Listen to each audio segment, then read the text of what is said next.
دوڑ لگاؤ اللہ کی بخشش کی طرف، وجنت عرضھا کعرض السماء والارض، دوڑ لگاؤ جنت کی طرف، اور وہ ایسی جنت ہے جس کی چوڑائی زمین و آسمان کے برابر ہے، اور وہ ایسی جنت ہے جس جنت کو اللہ تعالیٰ نے اپنے پرہیزگار بندوں کے لیے تیار کیا ہے۔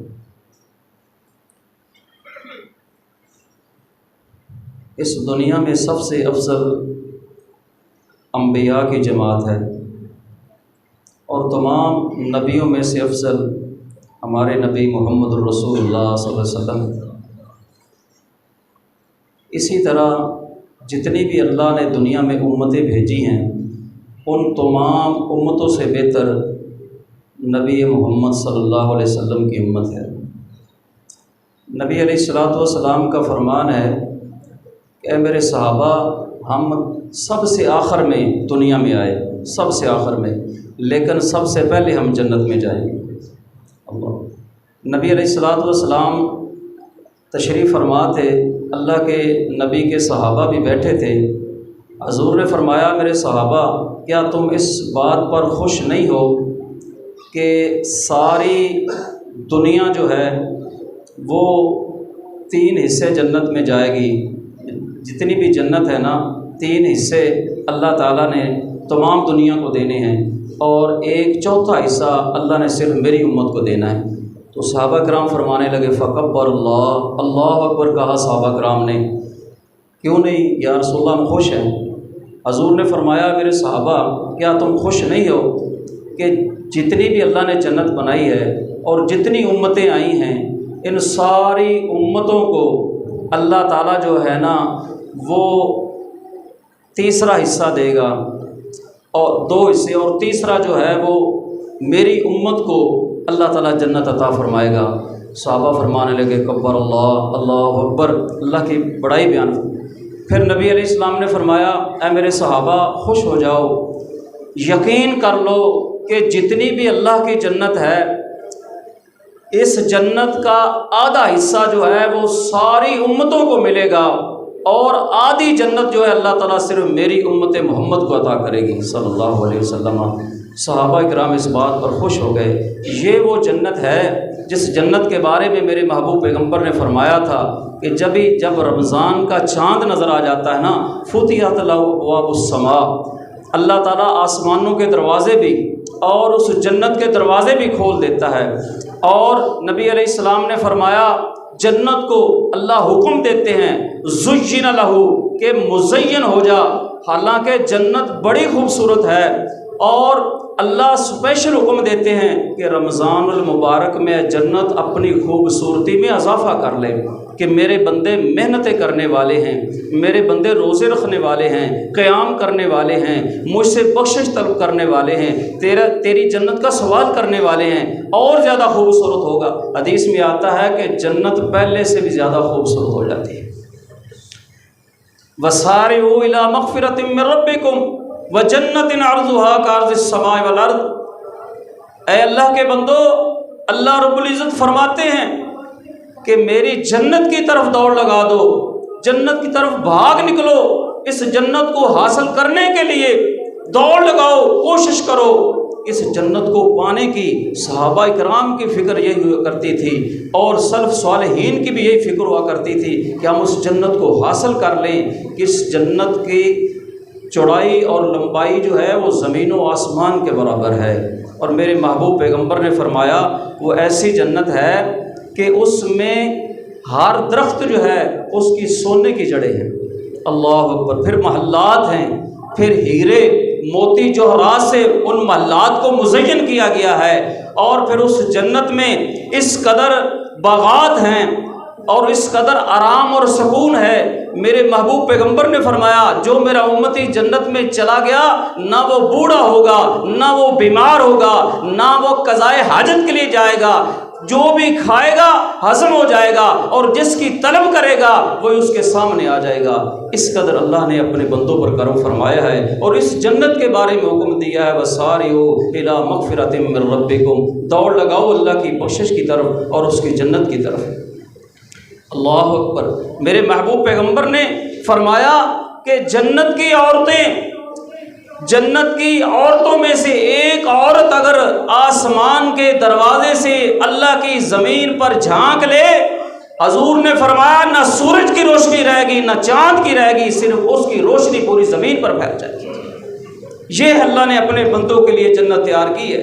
اور میرے محبوب پیغمبر نے فرمایا، صحیح مسلم کی حدیث ہے، حضور نے فرمایا کہ وہ جنت کی عورت، اس کا دوپٹہ اگر اللہ زمین پر بھیج دے، اس کا دوپٹہ، صرف دوپٹہ زمین پر آ جائے، میرے نبی نے فرمایا کہ ساری دنیا اس دوپٹے کو حاصل کرنے کے لیے آپس میں لڑے اور مر جائے اور وہ کسی کے حصے میں نہ آئے۔ اور فرمایا جتنا دنیا میں مال و دولت ہے، ہیرے جوہرات ہیں، محلات ہیں، جو کچھ بھی ہے اس دنیا کے اندر اللہ کی زمین پر مال و زر کے حساب سے، میرے محبوب پیغمبر نے فرمایا ان سب کو اکٹھا کر لیا جائے، صرف پاکستان کا پیسہ نہیں، صرف پاکستان کا مال و زر نہیں، میرے محبوب پیغمبر نے فرمایا جتنی بھی دنیا ہے اس میں یورپ بھی شامل ہے، اس میں سارے بر اعظم بھی شامل ہیں، ملک پاکستان بھی شامل ہے، اور پھر اس کی ساری دولت بھی شامل ہے، سمندروں کے ہیرے جوہرات جو ابھی تک کسی انسان کے ہاتھ نہیں لگے وہ بھی اس میں شامل ہیں۔ حضور نے فرمایا وہ سارے جمع کر دیے جائیں، ہیرے جوہرات بھی، سونا اور چاندی بھی پوری دنیا کا، اور دولت بھی، اور ایک طرف یہ ساری دنیا کی دولت ہو۔ حضور نے فرمایا میرے صحابہ، ایک طرف اس حور کا دوپٹہ جو اللہ زمین پر اتارے گا، وہ ساری جمع ہو کر دولت اس عورت، جنتی عورت کے دوپٹے کی قیمت نہیں بن سکتی۔ وَسَارِعُوا إِلَىٰ مَغْفِرَةٍ مِّن رَّبِّكُمْ وَجَنَّةٍ عَرْضُهَا كَعَرْضِ السَّمَاءِ وَالْأَرْضِ۔ اللہ کے بندو، اللہ فرماتا ہے اس جنت کی طرف دوڑ لگا دو، اس جنت کی طرف بھاگ نکلو اور رب کی بخشش کی طرف آگے بڑھو۔ اللہ اکبر، رب کی بخشش کی طرف۔ صحابہ اکرام کی صرف دو خواہشات ہوا کرتی تھی۔ اگر سیرت صحابہ کا مطالعہ کریں، نبی کے صحابہ کی سیرت کو دیکھیں، دو خواہشات ملتی ہیں صحابہ کی، صرف دو خواہشات، ایک اللہ کی جنت اور دوسرا رب کی بخشش کی طرف کوشش ہوا کرتی تھی۔ اور میرے محبوب پیغمبر علیہ الصلوۃ والسلام نے اپنی امت کے لیے بھی صرف اپنے رب سے بخشش مانگی ہے۔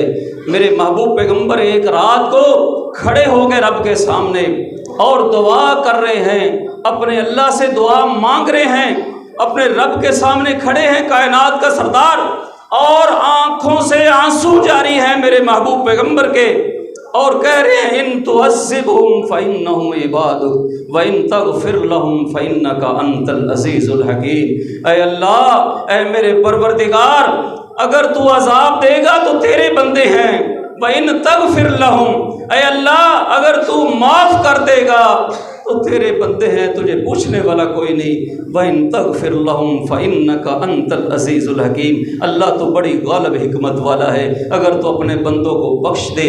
اسی رات کھڑے رہے، روتے رہے، رب کے سامنے رو رو کر رات بیت چکی ہے۔ پھر اللہ نے جبریل کو بھیجا، جا جبریل میرے محبوب پیغمبر سے کہہ دو کہ بس کر دیں، جس طرح تم چاہو گے میں آپ کو آپ کی امت کے بارے میں راضی کر دوں گا قیامت کے دن۔ میرے محبوب پیغمبر نے پھر اپنی دعا کو ختم کیا، نبی نے بھی بخشش مانگی ہے اپنی امت کے لیے، صحابہ نے بھی اپنے رب سے بخشش مانگی ہے۔ یہ دو ہی تمنا اور خواہشات ہوا کرتی تھی صحابہ کی۔ آج بھی ہماری یہ دو خواہشات ہونی چاہیے، مسلمان مومن کی آج بھی یہی دو خواہشات ہونی چاہیے کہ مجھے رب کی جنت مل جائے، اللہ کی بخشش مل جائے، کیونکہ جب تک رب کی بخشش نہ ملے گی جنت نہیں مل سکتی۔ کوئی بھی گناہ گار جس کے اوپر چھوٹا سا بھی گناہ ہوا وہ جنت میں نہیں جا سکتا جب تک کہ اللہ اس کے گناہ کو معاف نہیں فرما دے گا۔ میرے محبوب پیغمبر صحابہ سے فرمایا کرتے تھے، اللہ سے بخشش کا سوال کرو، اللہ سے بخشش مانگو، اور رمضان المبارک کا جو تحفہ نبی نے اپنی امت کو دیا وہ بھی بخشش کا تھا۔ حضور نے فرمایا اللہم انکا عفو کریم تحب العفو فاعف عنا۔ سیدہ عائشہ رضی اللہ تعالی عنہ بیان فرماتی ہیں، صحیح بخاری کی حدیث ہے، میں نے حضور سے پوچھا اگر میں لیلۃ القدر کو پالوں، مجھے قدر والی رات نصیب ہو جائے، اللہ کے پیغمبر میں کیا پڑھوں؟ فرمایا عائشہ اپنے رب سے بخشش مانگا۔ کہا اللہم انکا عفو کریم، اپنے رب سے کہنا اللہ تو بخشنے والا عزت والا ہے۔ اللہم انکا عفو کریم فاعف عنا، اے اللہ تو معافی کو پسند کرتا ہے، تو بخشنے کو پسند کرتا ہے۔ اے اللہ میں تیرا گناہگار بندہ ہاتھ اٹھاتا ہوں، اللہ مجھے معاف فرما دے۔ حضور نے اپنی امت کو تحفہ دیا وہ بھی بخشش کا تھا کہ رب سے بخشش مانگو اور اس کی جنت کا سوال کرو۔ صحابہ کرام کی یہی سوچ ہوا کرتی تھی۔ میرے محبوب پیغمبر نے ایسی تربیت فرمائی اپنے صحابہ کی کہ ان کی زندگیوں میں، ان کے دماغوں میں، ان کے ذہنوں میں ایک ہی خیال تھا، اے اللہ ہم کو معاف فرما دے۔ حضرت عبداللہ ابن مسعود رضی اللہ تعالیٰ عنہ میرے نبی کے بڑے عظیم صحابی ہیں، اللہ اکبر۔ یہ ایک رات مسجد نبوی میں تھے، آدھی رات کا وقت تھا، ایک گزرنے والا مسافر مدینہ میں داخل ہوا، ابھی تہجد پڑھنے والے اٹھے نہیں تھے، رات کو قیام اللیل کرنے والے ابھی سوئے ہوئے تھے، آدھی رات کا وقت تھا، کیونکہ تہجد پڑھنے والے بھی آدھی رات کے بعد اٹھتے ہیں۔ یہ میرے نبی کا صحابی مسجد نبوی کے قریب سے گزرتا ہے تو محسوس کرتا ہے، اسے آواز آتی ہے رونے کی کہ کوئی شخص مسجد نبوی میں رو رہا ہے۔ پریشان ہو گئے، یہ آدھی رات کا وقت ہے، ابھی تو تہجد والے بھی نہیں آئے، کوئی مسافر نہ ہو، کوئی پریشان نہ ہو، کوئی بھوکا نہ ہو، میں پتہ تو کروں اس وقت کون ہے جو اتنی مصیبت میں ہے اور مسجد نبوی میں رو رہا ہے۔ کہتے میں قریب ہوا تو مجھے رونے کی آواز اور زیادہ سنائی دی، اور اس آواز میں کچھ الفاظ بھی سنائی دیے۔ وہ الفاظ یہ تھے کہ کوئی اللہ کے سامنے رو رہا ہے اور کہہ رہا ہے اللہ جب سے میں نے تیرے پیغمبر کا کلمہ پڑھا ہے، اے اللہ جب سے میں نے تیرے نبی کا کلمہ پڑھا ہے، اے اللہ تجھ پر ایمان لایا ہوں، اللہ تو جانتا ہے، تیرے علم میں ہے، اے اللہ اس دن سے لے کر آج کے دن تک نہ تو میں نے اللہ تیری نافرمانی کی ہے نہ تیرے نبی کی نافرمانی کی ہے۔ اللہ اکبر۔ یہ بات سٹیج پر کہنا بڑی آسان ہے، یہ مسجد میں بیٹھ کر سننا بڑا آسان ہے، لیکن اگر ان الفاظ کو دیکھا جائے تو کوئی شخص بھی اپنے رب سے یہ دعویٰ نہیں کر سکتا۔ اور کتنا عظیم انسان ہے، اور جو رات کی تاریکی میں تنہائی میں جب ساری دنیا سوئی ہوئی ہے، اکیلا مسجد نبوی میں کھڑا ہو کر اپنے رب سے کہہ رہا ہے۔ لوگوں کے سامنے بات کرے تو کوئی جھوٹ بول بھی سکتا ہے، اکیلا اور تنہائی میں اور رات کے وقت اور اپنے رب کے آگے کوئی جھوٹ بولے، ایسا ہو نہیں سکتا۔ اپنے رب سے کہہ رہا ہے جس دن سے کلمہ پڑھا ہے اللہ، جس دن سے میں تیرے اوپر ایمان لایا ہوں، تیرے محبوب پیغمبر پر ایمان لایا ہوں، اللہ تو جانتا ہے آج کے دن تک نہ تو میں نے تیری نافرمانی کی ہے نہ تیرے محبوب پیغمبر کی نافرمانی کی۔ آگے کیا کہتا ہے اللہ، اس ساری عبادت کا، اس ساری اطاعت کا، اے اللہ تیرے اوپر اور تیرے نبی پر ایمان لانے کا، اے میرے رب تیرے پیغمبر کے پیچھے نمازیں پڑھنے کا، تیرے نبی کے پیچھے قرآن سننے کا، تیرے محبوب پیغمبر کے ساتھ جہاد کرنے کا، ان کے ساتھ مل کر تبلیغ کرنے کا، راتوں کا قیام، رمضان کے روزے، میرے نوافل، میری یہ ساری نیکیاں، اے اللہ میں تجھ سے کچھ نہیں مانگتا، ایک ہی سوال کرتا ہوں اللہ مجھ کو معاف کر دے، اے اللہ مجھے بخش دے، میں تجھ سے کچھ نہیں مانگتا۔ اور وہ صحابی کہتے ہیں میرے دل میں بڑا شوق پیدا ہوا کہ یار دیکھو تو صحیح یہ کون انسان ہے جو رات کی تاریکی میں اکیلا اپنے رب سے بخشش طلب کر رہا ہے، اور کیسے عظیم الفاظ کے ساتھ کر رہا ہے، فرماتے ہیں میں مسجد میں داخل ہوا، میں نے دیکھا کہ وہ حضرت عبداللہ ابن مسعود رضی اللہ تعالیٰ عنہ تھے، اور وہ یہ اتنے عظیم صحابی ہیں جن کے بارے میں میرے محبوب پیغمبر نے فرمایا تھا، او میرے صحابہ اگر تم چاہتے ہو کہ اس طرح قرآن پڑھو جس طرح رب نے میں محمد پر قرآن اتارا ہے، تو عبداللہ ابن مسعود سے قرآن سیکھ لو صلی اللہ علیہ وسلم۔ یہ وہ عظیم صحابی ہے۔ ایک دفعہ میرے محبوب پیغمبر کے صحابہ تشریف فرما تھے، مسجد نبوی ہے، اللہ کے پیغمبر بھی ہیں اور نبی کے صحابہ بھی بیٹھے ہیں، یہ مسواک اتارنے کے لیے کسی درخت پر چڑھے ہیں، اور عبداللہ ابن مسعود کی باریک پنڈلیاں تھیں، بالکل باریک پنڈلیاں، تیز ہوا کی وجہ سے جھولنے لگی۔ صحابہ مسکرائے، میرے نبی بھانپ گئے کہ میرے صحابہ عبداللہ ابن مسعود کی باریک پنڈلیوں کو دیکھ کر مسکرائے ہیں۔ فرمایا میرے صحابہ کیوں مسکرائے ہو؟ یا رسول اللہ عبداللہ ابن مسعود کی باریک پنڈلیاں دیکھی ہیں، ہوا کی وجہ سے جھول رہی ہیں، اتنی باریک ہے اس لیے مسکرائے۔ فرمایا والذی نفسی بیدہ محمدا، اور میرے صحابہ اس ذات کی قسم ہے جس کے ہاتھ میں محمد کی جان ہے صلی اللہ علیہ وسلم، یہ باریک پنڈلیاں کل قیامت کے دن میزان کے اندر جہاں نیکیاں تولی جائیں گی، عبداللہ ابن مسعود کی پنڈلیوں کا بھی وزن کیا جائے گا، اور اس دن یہ احد پہاڑ سے زیادہ وزنی ہو جائے گی۔ یہ حضرت عبداللہ ابن مسعود مسجد میں نبوی میں رات کی تاریکی میں تنہائی میں اپنے رب سے بخشش طلب کر رہے ہیں، اور آج ہم روتے بھی ہیں رب کے سامنے تو دنیا کے معاملات رکھتے ہیں، آج ہم ہاتھ اٹھاتے بھی ہیں اپنے اللہ کے سامنے تو دنیا مانگتے ہیں، دنیا کا سوال کرتے ہیں، اپنے مسائل اپنی پریشانیاں ان کا اظہار کرتے ہیں، یہ بھی مانگا کریں، لیکن کبھی کبھی اپنے رب سے بخشش بھی مانگا کرے، اللہ ہم کو معاف کر دے۔ یہ رمضان مبارک کا آنا یہ بھی معافی کے لیے ہے، بخشش کے لیے ہے۔ میرے محبوب پیغمبر کا فرمان ہے، بڑی مشہور حدیث ہے، جب حضور ممبر پر چڑھے تو آمین کا 3 دفعہ، ان میں سے جبرائیل نے بد دعا فرمائی اور کائنات کے سردار نے آمین کہی، ایک بد دعا یہ بھی تھی جو جبریل امین نے کہی تھی کہ اے اللہ کے نبی آپ کا وہ امتی ہلاک ہو گیا، برباد ہو گیا، اور وہ اس کا کچھ نہ بچا، ستیہ ناس ہوگا۔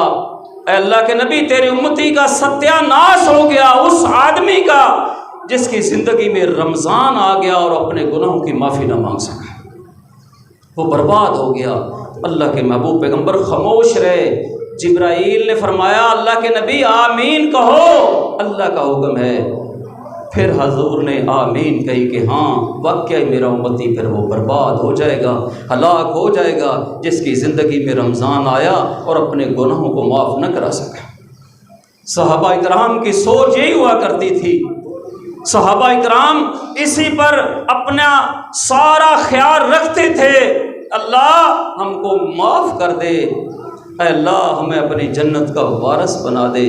صحابہ کرام بھی اور اللہ کے محبوب پیغمبر بھی جب بھی ہاتھ اٹھاتے تھے نا، اللہم انا نسألک الجنت الفردوس، حضور نے سبق دیا اپنی امت کو، میرے صحابہ جب اپنے رب کے سامنے تم کھڑے ہو جاؤ نا، اپنے ہاتھوں کو اٹھاؤ نا، اپنی جھولی جب بھی پھیلاؤ نا، سوال کرنا اپنے رب سے، اور جنت اور ایسی جنت کا جو جنت الفردوس ہے، جو ساری جنتوں سے اعلیٰ جنت ہے۔ اللہ اکبر۔ ایک دفعہ انصار صحابہ اکرام کی جماعت میرے محبوب پیغمبر کے پاس آئی۔ یہ انصار صحابہ کے نا نبی پر بڑے احسان تھے۔ اللہ اکبر۔ حضور خود فرمایا کرتے تھے جب اللہ کے محبوب پیغمبر ہجرت کر کے مدینے آئے، مدینے والوں نے سہارا دیا، میرے پیغمبر کو گھر دیا، اور جتنے لوگ مکے سے ہجرت کر کے آئے تھے انصار صحابہ نے سب کو گھر دیے، کاروبار دیے، اپنی دکانوں میں شریک کیا، اپنے مکانوں میں شریک کیا، اپنا بھائی بنایا۔ میرے پیغمبر بڑے خوش تھے۔ انصار کے جو احسانات تھے، ایک دفعہ اکٹھے ہو کر انصار صحابہ نے کہا اے ساتھیو، ہمیں بڑی مشکل پیش آتی ہے، مدینے کے اندر پانی کا چشمہ نہیں ہے، ہمیں پینے کے لیے اور اپنی فصلوں کے لیے پانی لگانے کے لیے دور سے پانی لانا پڑتا ہے۔ چلو ایسا کرتے ہیں، اللہ کے پیغمبر کے پاس جاتے ہیں، کہتے ہیں یا رسول اللہ دعا کر دیں انصاریوں کے لیے کہ اللہ مدینے کے عین درمیان میں چشمہ جاری کر دے۔ ہمیں بڑی مشکل پیش آتی ہے اپنے باغات کو پانی لگانے کے لیے، پانی پینے کے لیے۔ یہ سارے اکٹھے ہو گئے، اتفاق ہو گیا کہ ہاں چلتے ہیں، اور انصار قبیلے کے جو سردار تھے نا وہ سارے اکٹھے ہو کر میرے محبوب پیغمبر کی طرف چلتے ہیں۔ اللہ کے نبی مسجد نبوی میں بیٹھے ہیں، دور سے دیکھا اور میرے محبوب پیغمبر پہچان گئے کہ آج انصار صحابہ جو اکٹھے ہو کر آ رہے ہیں، آپ نے چہرے پڑھ لیے، آپ کو محسوس ہو گیا کہ یہ کوئی سوال لے کر آ گئے ہیں، سوال لے کر آئے ہیں آج میرے پاس۔ اللہ کے محبوب پیغمبر کھڑے ہو گئے، اٹھے، آگے بڑھے، کہا مرحباً یا آل الانصار، اے انصار کے جماعت خوش آمدید، تمہارا آنا مبارک ہو۔ ابھی بتایا نہیں انصار والوں نے کہ ہم کیسے آئے ہیں، ابھی صحابہ نے کوئی ذکر نہیں کیا۔ حضور بول اٹھے، اے میرے انصار صحابہ، مجھے آپ کے آنے کی بڑی خوشی ہوئی ہے، آج جو بھی تم مانگو گے میں رب سے لے کر دوں گا، جو بھی تم سوال کرو گے میں اللہ سے پورا کرا دوں گا، جو بھی۔ اللہ اکبر، سوال طے تھا، سوال سوچ کے آئے تھے کہ پانی کا چشمہ لینا ہے۔ جب رب کے حبیب نبی نے فرمایا او انصار والو، اتنا میں خوش ہوں کہ تم میرے پاس آئے ہو، آج جو بھی مانگو گے میں رب سے لے کر دوں گا۔ کہنے لگے یا رسول اللہ موقع دے دیں سوچنے کا۔ پہلے کیا تھا؟ سوچ کر آئے تھے، جب یہ سنا کہ جو بھی آج مانگے گے مل جائے گا، یا رسول اللہ سوچنے کا موقع دیں گے۔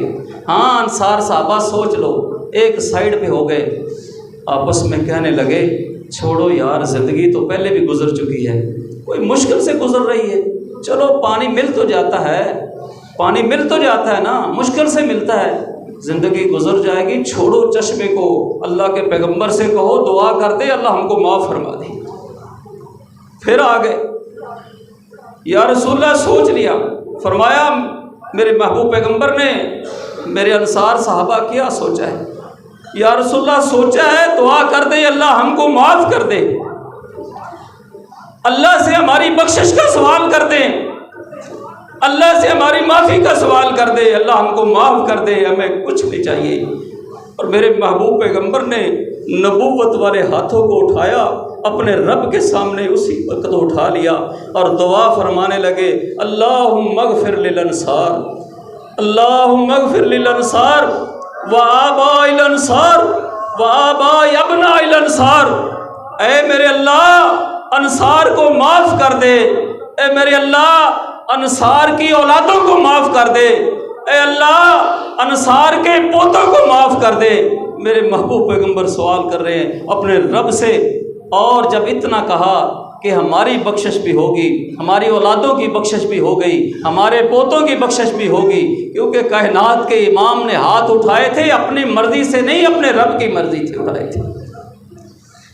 ایک انصار صحابی کھڑا ہو گیا، یا رسول اللہ ہمارے غلاموں کے لیے بھی دعا کر دیں۔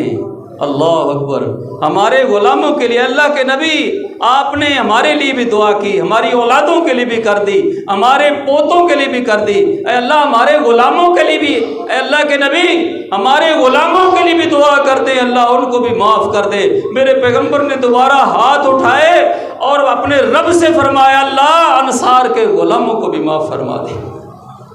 یہ بخشش مانگا کرتے تھے میرے نبی اپنے صحابہ کے لیے بھی، اور بخشش کا سوال کرتے تھے اپنے صحابہ کے لیے، اور صحابہ بھی اپنے رب سے بخشش مانگا کرتے تھے اور اللہ کی جنت کا سوال کرتے تھے۔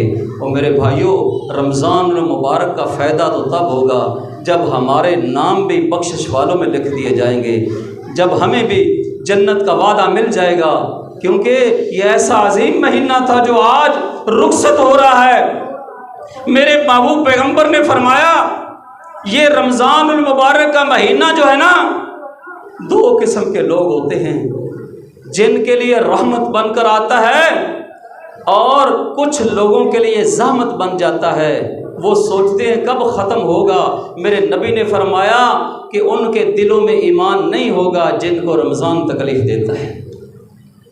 صرف مومنوں کو پسند ہے، ایمان والوں کو، جو اللہ سے محبت کرنے والے ہیں، جو اپنے نبی سے پیار کرنے والے ہیں، اور اللہ اور اس کے رسولوں پر اور جو اللہ کے فرامین ہیں اور جو میرے محبوب پیغمبر کے فرمان ہیں ان کے ساتھ محبت کرنے والے ہیں نا، ان کے لیے آج تکلیف دہ معاملہ ہے کہ رب کی رحمت اور بخشش کے جو سمندر تھے، جو دریا بہہ رہے تھے، وہ آج شام کو ختم ہو رہے ہیں۔ میرے بھائیوں، اپنے رب سے بخشش مانگا کریں۔ یقیناً آپ نے پورا مہینہ یہی سوال کیا ہوگا، اللہ ہم سب کو معاف کر دے۔ اللہ ہم بھی دعا کرتے ہیں، اللہ ہمیں معاف فرما دے۔ اللہ ہمارے روزوں کا رکھنا اور تیرا قرآن سننا، اللہ تیرا قرآن پڑھنا، اللہ افطاری اور سحری کروانی اور کرنی، اللہ ہم بھی کچھ نہیں مانگتے، اللہ ہم سب کو معاف فرما دے۔ اللہ سے بخشش کا سوال کرنا چاہیے۔ اللہ مجھے اور آپ کو معاف فرما کے اللہ اپنی جنتوں کا داخلہ نصیب فرمائے۔ وآخر دعوانا الحمد